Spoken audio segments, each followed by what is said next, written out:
Well, it is really a joy and an honor to be with you this morning. I tell you, when I got the email from Georgette, I didn't really even need to read it because basically I would do anything that Georgette Forney asked me to do. Even get up early on a Thursday morning. Listen, I tell you, the one thing is whenever they ask you to speak at 8:45 in the morning, Anne, hi. You kind of assume you're going to be talking to 5 or 10 people. So look at all you all. This is a hearty group and ready to go. I do see some old friends around the room, in addition to Georgette, and so that's also a pleasure. But I look forward to meeting some of you all, and I'm just so glad that you're here for the march. This is a really, really special time for our movement to have so many people come in from out of town and to focus on an issue that's so important to so many of us.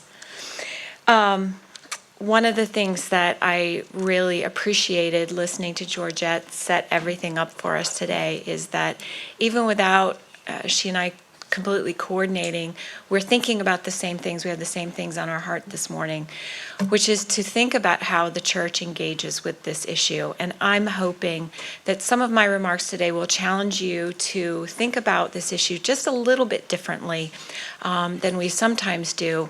And particularly, I'm very, very grateful to the March for Life for having a theme this year that focuses on women, because so often we are accused as a movement of not caring about women, and I think the opposite is exactly true. So, the rap star Nicki Minaj, how many of you all are familiar with her children, grandchildren? Well, Nicki had an abortion when she was 15 years old. And the pain of that experience permeates her 2008 single called Autobiography, where she asks the baby to forgive her. In the music video, she sings, "I see you in my dreams with me," over flashing images of herself crying. "Please, baby, forgive me. Mommy was young. I adhere to the nonsense. Listen to people who told me I wasn't ready for you, but how would they know what I was ready to do? I hear you saying, Mommy, don't cry. Can't you see I'm right here? I gotta let you know what you mean to me. When I'm sleeping, I see you in my dreams."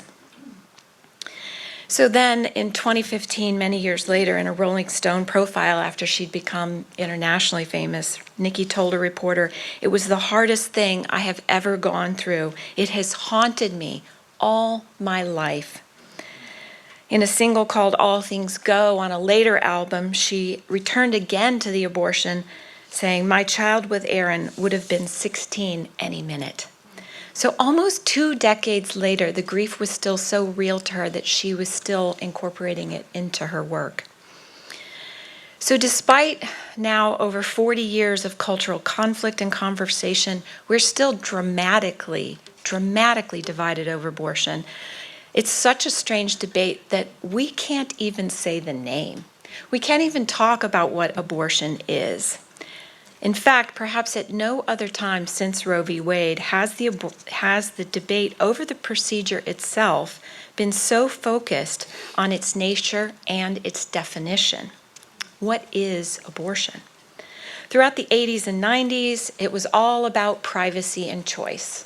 Abortion supporters, that's what they wanted to talk about. But eventually, even they recognized that those words had grown tired. And so then, with the surge of the Obama administration's political power, abortion advocates changed their tactics in a very savvy way, and they initiated a new campaign. The objective became defining abortion as fundamental health care. You all remember this shift, right? And they wanted abortion to be no different than any other surgical procedure. So you all remember the whole debate over Obamacare. There was a quintessential moment that I've never forgotten, and it came in the summer of 2009 during a debate in Congress between Congressman Mark Souder, who offered an amendment to exclude abortion funding from health care reform.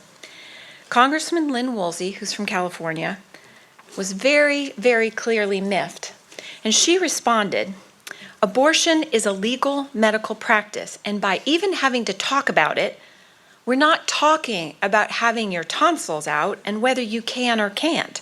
It's all based on religious matters and ideas that different people have.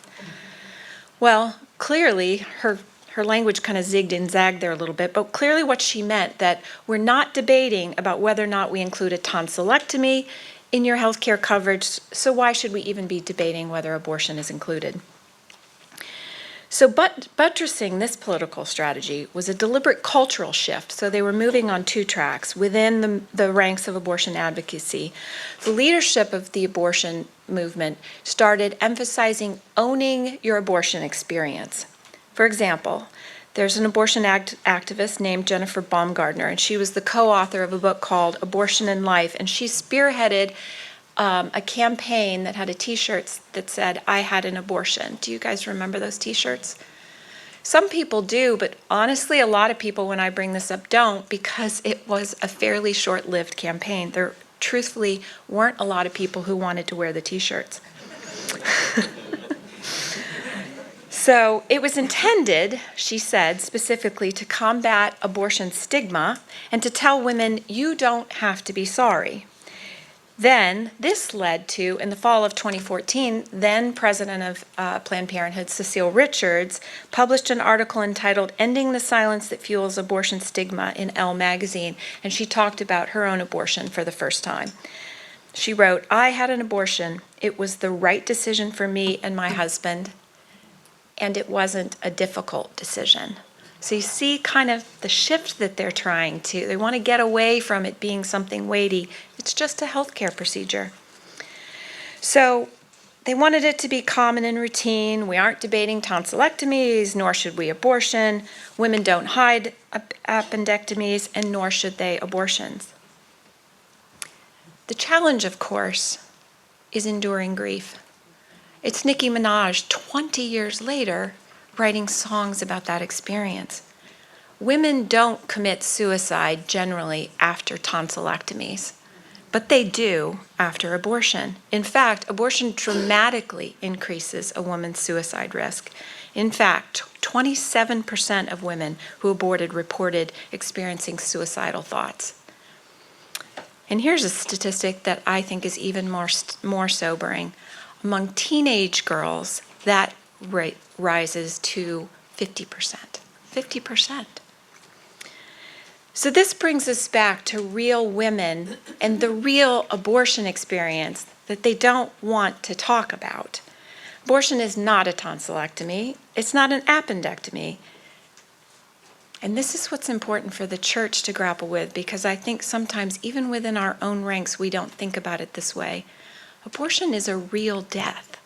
It's a real death of a living human being.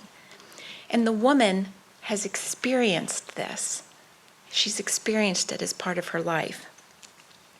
So we have to fully realize that truth, grapple with it, think about the significance of that, and engage with it, because the real death of a living human being has moral weight and spiritual consequence.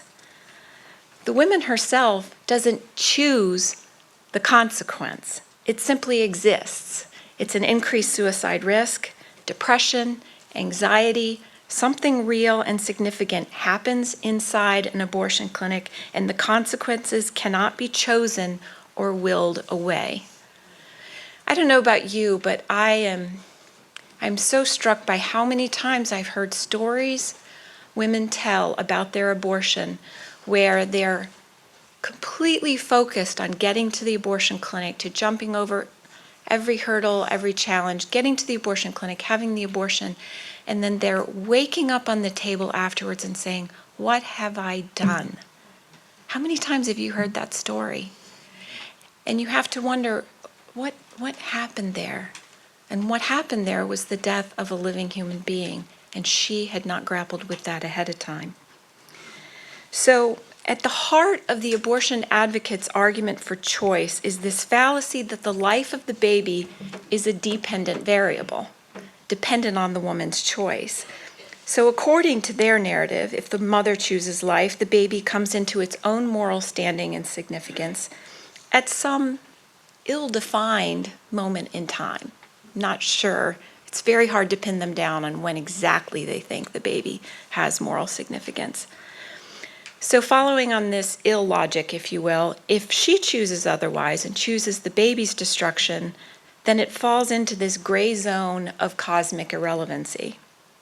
But the baby, with its own beating heart, its own DNA, is an independent variable, not a dependent one.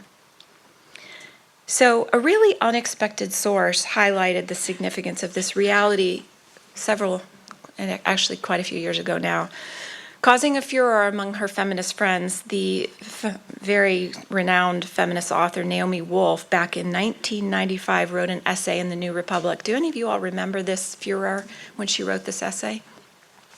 She decided to break from her feminist friends, and she wrote a piece entitled "Our Bodies, Our Souls," and she wanted to challenge her feminist compatriots to wrestle with the spiritual side of abortion.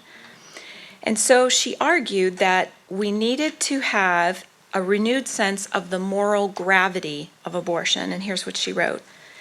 Clinging to a rhetoric about abortion in which there is no life and no death, we entangle our beliefs in a series of self-delusions, fibs and evasions. And then here's the part that really struck me. We need to contextualize the fight to defend abortion rights within a moral framework that admits that the death of a fetus is a real death. Well, her side of things completely lost it. It was turned into her side just couldn't believe that she was actually wrestling with it. And I actually know Naomi, and I respect the fact that she was willing to go that far, to take a look at it, and to be honest about the fact that there's something there that they needed to grapple with. So the reality of death is revealed through this grief that cannot be denied. And abortion activists, it's kind of this big rock that they keep heading up against and trying to figure out ways to maneuver around. They want to find ways to categorize it, to cauterize it, without actually admitting it. So going back to Jennifer Baumgartner, the I Had an Abortion t-shirt person, she also co-authored a book called Abortion and Life. And like Naomi Wolf, she was kind of trying to find a way to grapple with grief. And so in the book, she and her co-author ask a question, and I went through the book carefully to see if they ever answered the question, and they really didn't. And here's the question. What do you do if a patient wants to baptize the remains?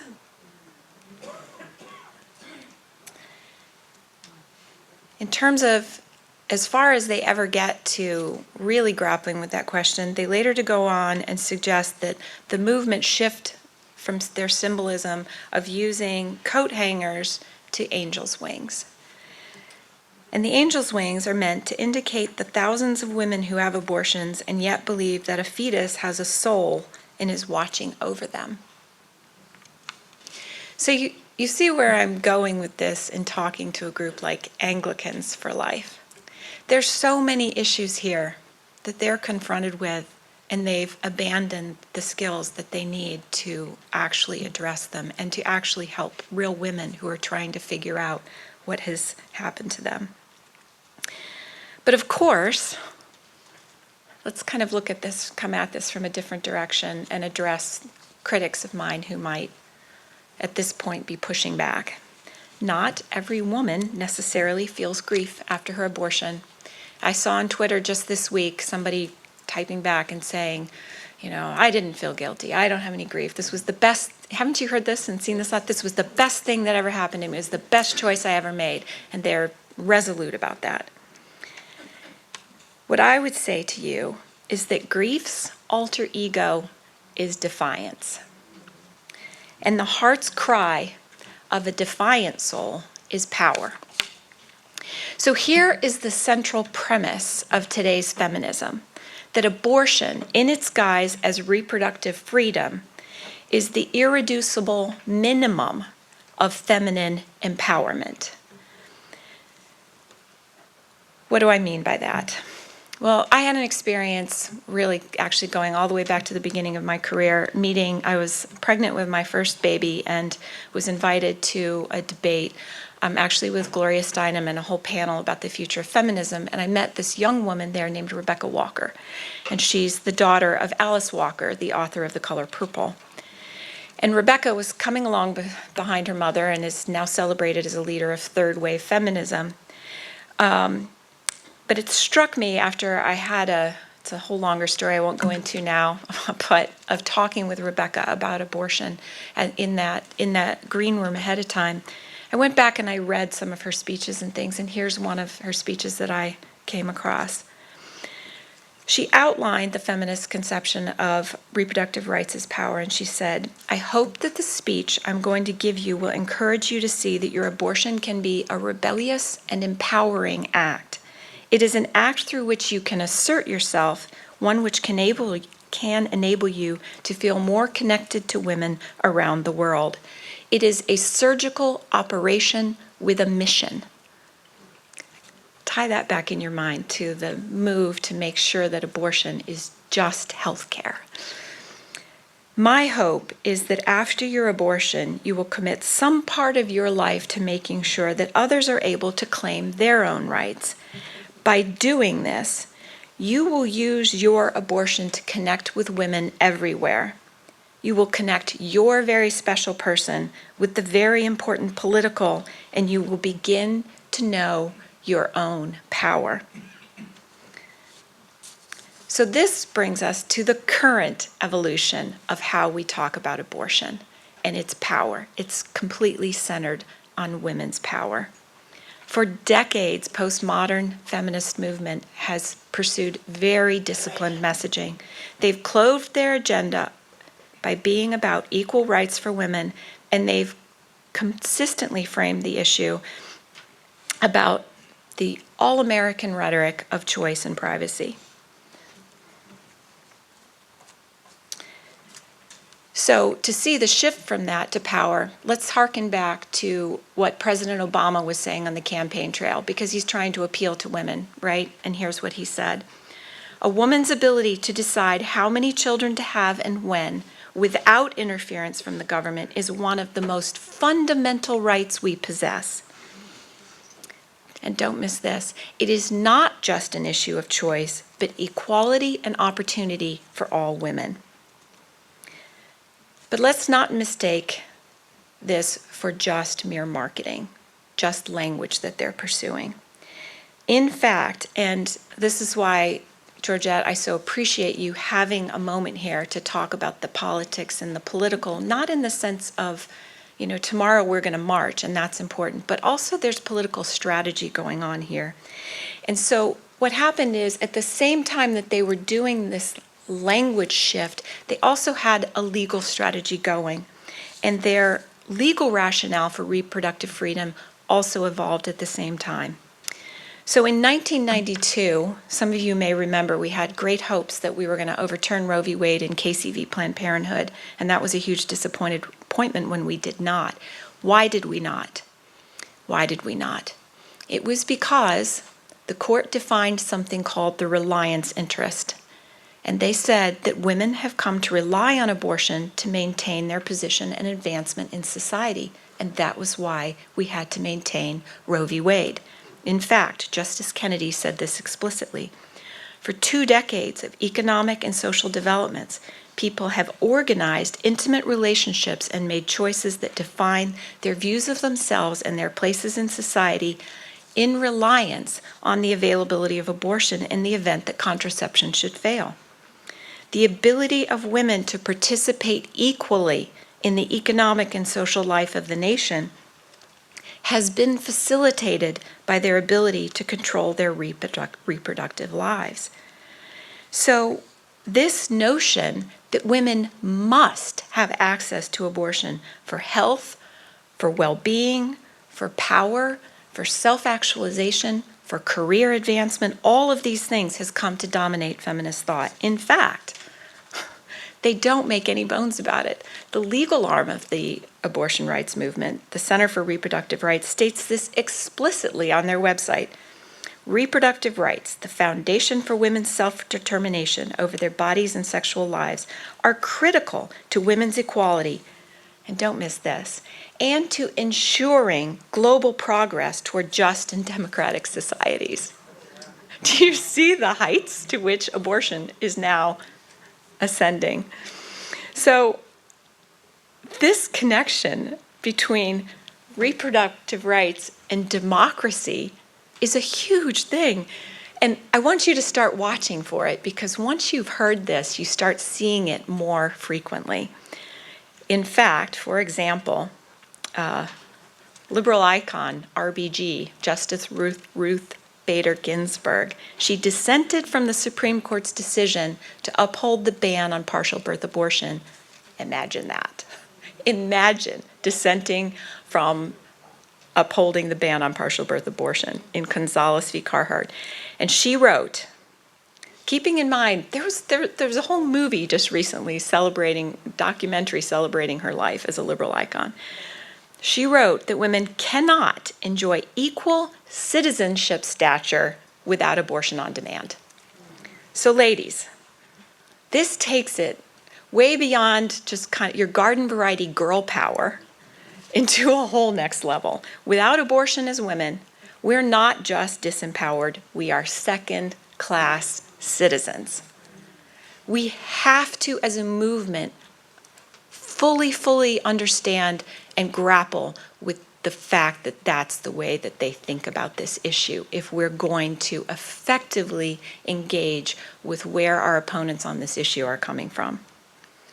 So as we wrap up here, let's go back to Nicki Minaj. Part of why her transparency with the tears over abortion is so striking is that Nicki herself is really the personification of the girl power message. She's brash, she's earthy, she's a rapper, right?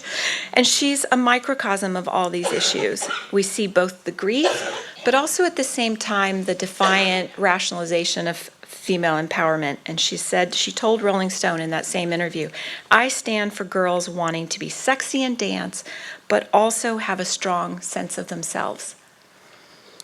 But here today, as you all move through this whole day, as Anglicans for life, I want us all together to be thinking, where does a strong sense of self come from? Where does it come from?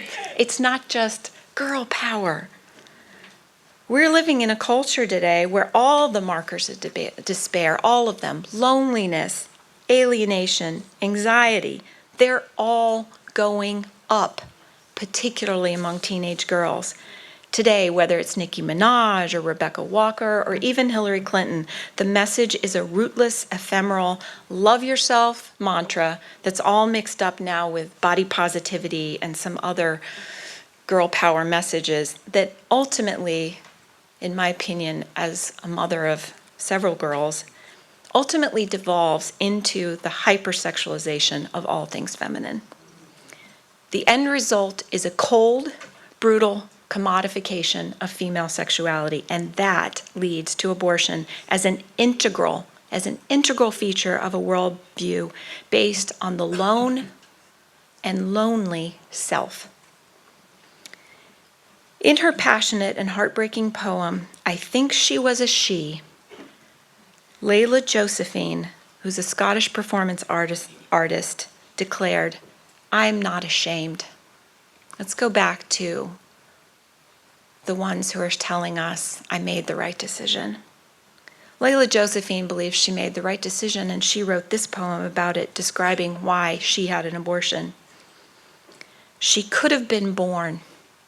I would have made sure that we had a space on the wall to measure her height as she grew. I would have made sure I was a good mother to look up to, but I would have supported her right to choose a life for herself, a path for herself. I would have died for that right, just like she died for mine. I'm sorry that you came at the wrong time. I am not ashamed. I am not ashamed. I am not ashamed. Acknowledging the humanity of her baby. She's a she, and she could have been born. But you came at the wrong time. Even with the defiant refrain, I am not ashamed, not ashamed, not ashamed, the sorrow just screams through every single line. Even while it's masquerading as an abortion rights manifesto, it's chronicling how the baby haunts her And she concludes the poem with bravado. This is my story, and it will not be written in pencil and erased with guilt. It will be written in pain and spoken in courage. The most pernicious lie that the abortion industry tells is the fiction that they are on the side of women and that they are the ones who stand for feminine power. Because in truth, their actual message is one of weakness. They tell young women, just like Nicki Minaj recognized, you're not ready. When a woman is at her lowest point of desperation, they say, you can't do it. Nicki Minaj called their refrain for what it is. Nonsense. Nonsense. I adhere to the nonsense. Listen to people who told me I wasn't ready for you, but how would they know what I was ready to do? This is our mission. This is our mission to hold out the alternate story, the alternate vision of feminine power, to tell women they can face the future. Because ultimately, Layla Josephine was right. She could have been born. So thank you all so much for being here today. I appreciate your hearts. I appreciate your commitment. Appreciate you investing in being here, and all these many years later saying, we're still here. We're still fighting. We're still fighting for the baby. We're still fighting for the mother. We're still fighting for those dads. We're fighting to really establish what true power rooted in the gospel actually looks like. Did you want us to take questions? Or? Yes. Okay, I'm happy to. Anybody have questions? We have 2 microphones. Sammy's on the one side. Yes, Kenan Mook.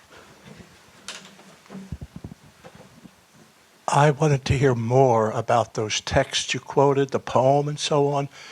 Where can we find them online? Are they on the Heritage site? You know, that's a good question. I'll have to think about if I post it somewhere.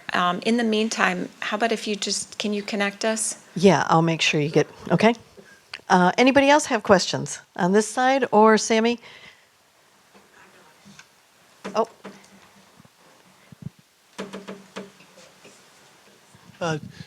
2 quick questions. One's a yes or no. Will these talks by chance be on YouTube or something we show in our parishes? Yes, they will be on YouTube. Okay, that's question number 1. That was the easy one. Second one, how come I hear so often, even pro-life people still refer to the child in the womb as a fetus, which therefore makes it sound like a kidney, a liver, something like that. And why does so often we still, I mean, I can see why the pro-choice would call it a fetus, but you even use the term, but you may have done it in a sense of, getting a point across or whatever. But I just wonder why would you stop calling it a fetus and just call it a baby? I think that's a great point, and I think that's partly why I wanted us to look at how the other side talks about issues, because words are powerful, right?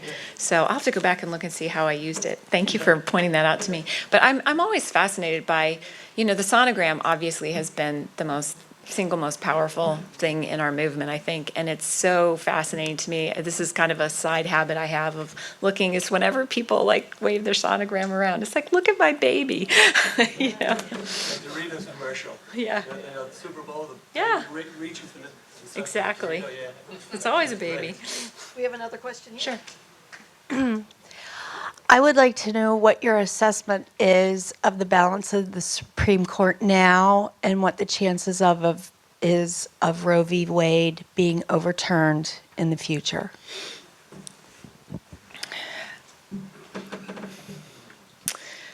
Try to think how to make that a relatively short answer.